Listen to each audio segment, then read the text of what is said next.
भारत आणि पाकिस्तान यांच्यामधली जर ही बॉर्डर बघितली तर या बॉर्डरच्या एका बाजूला म्हणजे भारताच्या बाजूला गुजरात राजस्थान आहे.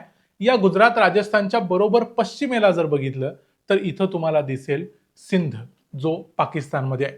खरं तर या सिंध पाकिस्तानमध्ये कसा गेला हा एक वेगळा विषय आहे, पण तरीही या सिंधची पाकिस्तानमध्ये जाण्यासाठी कोणतीही परमिशन घेण्यात आली नव्हती, असं या सिंधी लोकांचं म्हणणं आहे. इथल्या सिंधी लोकांना असं वाटतं की आपण खरं तर पाकिस्तानमध्ये जायला नको होतं.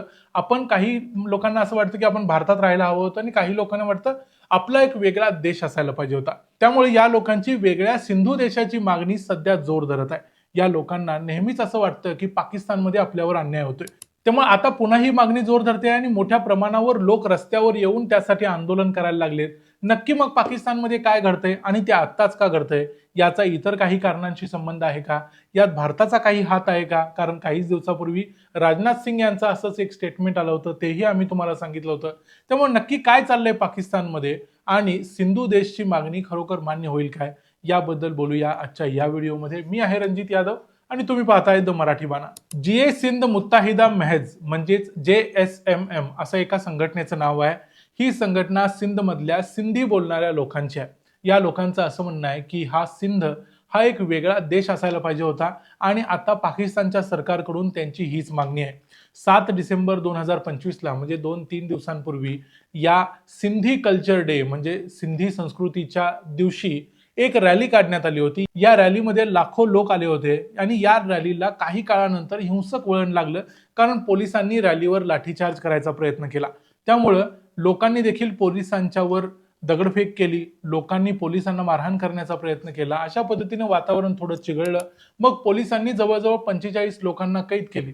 या लोकांचं असं म्हणणं आहे की हा एक वेगळा देश आहे, त्यामुळं आता आम्हाला स्वातंत्र्य मिळालंच पाहिजे आणि यासाठी हे लोक आझादीच्या घोषणा देखील देत होते. त्यामुळं या आझादीच्या घोषणा ऐकून कदाचित पाकिस्तानच्या पोलिसांचं पित्त खवळलं असेल आणि त्यांनी या लोकांच्यावर हल्ला केला असेल, अशी ही घटना घडलेली असू शकते. पण आता या संघटनेचं पुढचं म्हणणं काय आहे ते तुम्हाला ऐकून शॉक बसेल. शफी बुरफत हे या JSMM या संघटनेचे अध्यक्ष आहेत. या शफी बुरफत यांनी आता सध्या UN ला म्हणजे संयुक्त राष्ट्रांना एक पत्र लिहिलंय आणि त्यांनी सांगितलंय की पाकिस्तानमध्ये सिंधी लोकांच्यावर अन्याय अत्याचार केला जातोय.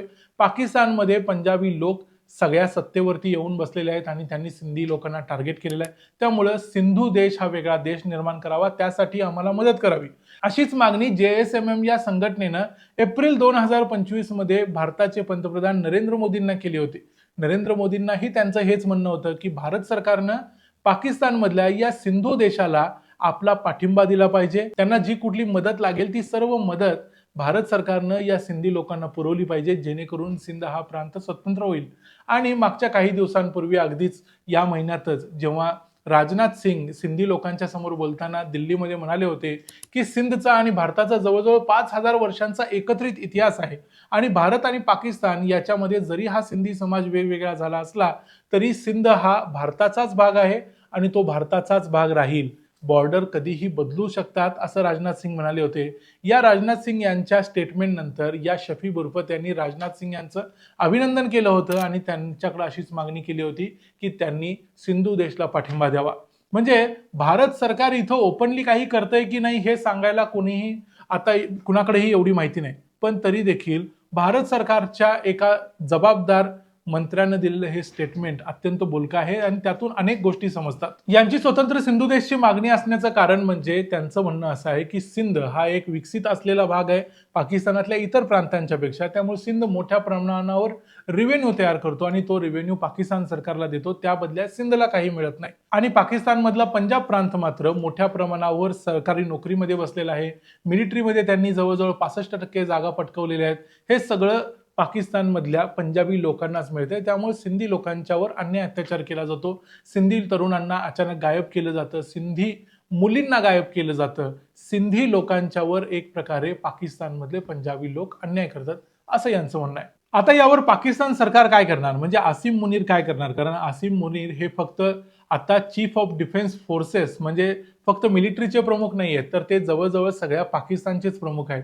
आणि सध्या असं कळतंय की त्यांनी एक योजना आखलेली आहे. त्या योजनेप्रमाणे त्यांना सिंधचे बलुचिस्तानचे आणि KPK म्हणजे खैबर पख्तूनख्वा या प्रांताचे 3 तुकडे करायचे म्हणजे प्रत्येक आताचं जे राज्य आहे त्या राज्यामधून एक एक तुकडा बाजूला काढायचा आहे म्हणजे थोडक्यात त्या राज्यातल्या लोकांची जी एकी आहे ती मोडून काढायची आहे आणि असं केल्यामुळं पाकिस्तान गव्हर्नेबल होईल म्हणजे राज्य करणं सोपं होईल असं पाकिस्तानच्या सरकारला आता वाटतं. आता खरं तर हे राज्य करणं सोपं व्हावं म्हणून केलं जातंय की याच्या मागं या लोकांची एकजूट फुटावी हा उद्देश आहे हे समजत नाही. असं जर राज्य सोपं करायचं असेल तर पाकिस्तानमधला सगळ्यात जास्त लोकसंख्येचा भाग असलेल्या पंजाबची पहिल्यांदा फाळणी केली पाहिजे पण ती होताना दिसत नाही. म्हणजे थोडक्यात आसिम मुनीर भारतात 1905 साली इंग्रजांनी जे वंगभंग करायचा योजना आखली होती तशाच प्रकारची काहीशी योजना आखलेली दिसते ज्यामध्ये बंगालची फाळणी करून बंगाल जो आता भारतात आहे आणि असाच बंगाल जो आता बांगलादेश आहे अशा प्रकारे फाळणी करायचा प्रयत्न केला होता जो नंतर टिकला नव्हता आणि तो डिसिजन इंग्रजांना मागं घ्यायला लागला होता. अशीच काहीशी इच्छा आता आसिम मुनीर यांची आहे. त्यामुळे खरोखर ह्या जी सिंधू देशची मागणी आहे ही आता पाकिस्तानमधली तिसरी महत्वाची मागणी आहे. बलुचिस्ताननं तर आपण स्वतंत्र झालो असं जाहीरच केलेलं आहे. KPK मधल्या देखील अनेकांची मागणी आहे की आम्ही स्वतंत्र आहोत. पाकिस्तानमधला जो तालिबान आहे तेहरीके तालिबान पाकिस्तान यांचं देखील म्हणणं आहे की KPK हा प्रांतच मुळात पाकिस्तानचा नाही. आता हा तिसरा सिंधू देश म्हणजे सिंध प्रांत देखील उठून बसलाय की आम्हाला स्वातंत्र्य पाहिजे. म्हणजे पाकिस्तान हा शेवटी फक्त पंजाब पुरता मर्यादित राहणार आहे आणि पाकिस्तानकडे राहिलेला एक भाग आहे तो म्हणजे भारताकडून त्यांनी हिसकावून घेतलेला काश्मीर तो कधी ना कधी भारत सरकार परत घेईलच. या पाकिस्तानच्या होत जाणाऱ्या तुटीबद्दल तुकड्यांच्या बद्दल तुमचं काय मत आहे? तुम्हाला काय वाटतं खरंच सिंधू देश वेगळा होईल काय? पाकिस्तानने हिसकावलेला काश्मीर भारताचा भाग होईल काय? या सगळ्या मुद्द्यांच्या बद्दल तुमचं काय मत आहे ते आम्हाला कमेंट्स मध्ये जरूर सांगा. व्हिडिओ आवडला असेल तर व्हिडिओला लाईक करा, चॅनलला सबस्क्राईब करा. पुन्हा भेटू पुढच्या व्हिडिओमध्ये. तोपर्यंत पाहत राहा द मराठी बाणा. जय हिंद, जय महाराष्ट्र.